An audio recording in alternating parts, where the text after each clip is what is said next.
superhero.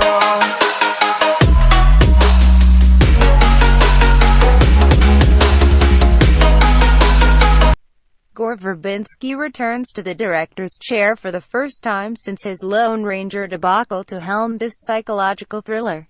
Starring Dane DeHaan as an ambitious corporate lackey who goes looking for his missing boss at a creepy European spa. The longer he stays, however, the harder it is to leave. Thanks to the resort's strange hold, which is possibly pharmaceutical, potentially supernatural, and definitely involves coming into close contact with writhing eels. Expect this film to be a trip, in both the taking a journey and dropping acid senses of the word. NM. After 5 seasons of merciless racial satire via sketch comedy, Key and Peele's Jordan Peele brings the tensions between black and white America to the big screen via a hard left turn into surreal horror. For his directorial debut, he's crafted a darkly humorous nightmare about a young man of color going to meet his wasp-y white girlfriend's family. Soon enough, he discovers a Stepford Wives-ish secret beneath the polite facade. Hypnosis, abduction, violent hallucinations, and awkward white mimicry of Ebonics all add up to creepy and socially incisive genre movie making. CB. After a fungus has turned most of humanity into flesh-chomping zombies, a group of children who can keep their cannibalistic cravings at bay are being used for research at a remote army base. One youngster in particular, named Melanie Seni-Ananwa, is a cut above the rest, see title, and develops a bond with her handler, Gemma Arterton. This relationship comes in handy once the compound is overrun and the duo must make their way to London in search of sanctuary. Word on the street is that director Colm McCarthy adaptation of M.R.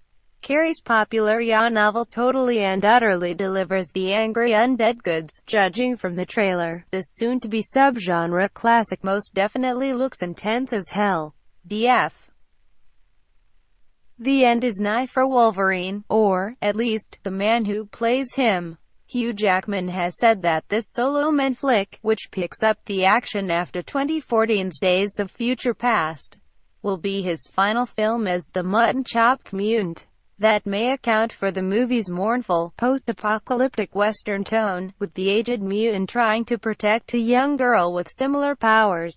There is an undeniable poignancy to the fact that Jackman will be hanging up his claws after 17 years. The trailer certainly suggests this will both an epic and bittersweet final chapter.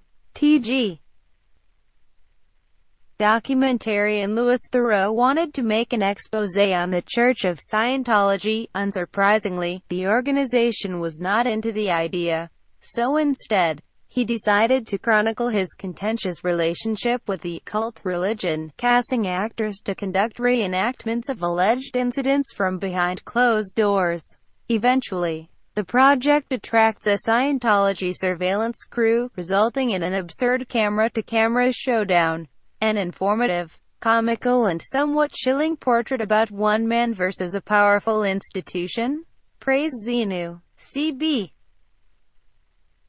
That's right, the whole gang, Renton, Sick Boy, Spud, Begbie, even Diane, return for this 21 years later sequel, and we get to see what the poster kids for 90s nihilistic cool UK division have been up to for the past 2 decades. The fact that director Danny Boyle and the original cast reunited to do this adaptation of Irvine Welsh's sequel novel Porno suggests that it's a real passion project.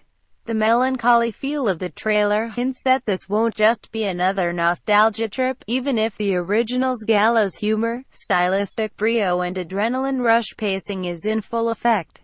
Choose life once more. DF. Other monster movies trade in awe and gravitas. This latest reboot of the King Kong legend looks to be a supremely gonzo action film in which a group of luckless souls stumble across the gigantic primate's jungle lair. Tom Hiddleston, Samuel L. Jackson, John Goodman, Brie Larson and John C. Reilly won't just do battle with the great ape, but also an island full of giant creatures and beasts, all while delivering lots of quips. If the trailer is to be believed, You can see why filmmaker Jordan Vogt Roberts & Co. set this in the 1970s, as the whole affair seems to be a loving throwback to old-school adventure flicks. T.G. Kristen Stewart continues her post-Twilight ascent into the greatest actresses of their generation Hall of Fame with this woozy, wonderfully offbeat drama from Clouds of Sils Maria collaborator Olivier Assayas, in which Kay-Stu's fashionista begins communing with the ghost of her dead twin brother. To say things take a turn for the moody, if not the macabre, would be underselling the pleasures of watching the star finally find a filmmaker who knows how to use her talent properly. This could turn out to be one of the screen's great actor-director pairings. It's time to get in on the ground floor. DF. A strong stomach is recommended for anyone who watches this witty, perverse French-Belgian horror film, about a young veterinary student who develops a taste for human flesh. The movie that made viewers pass out at last year's Toronto Film Festival. This is the one. First-time writer-director Julia Ducournau uses cannibalism as a coming-of-age metaphor, comparing her heroine's experiments with new food sources to what every sheltered teen goes through when they first experience the freedom of adulthood. Clever symbolism doesn't make Rose gory feasting any less disgusting though, or its story any less terrifying. NM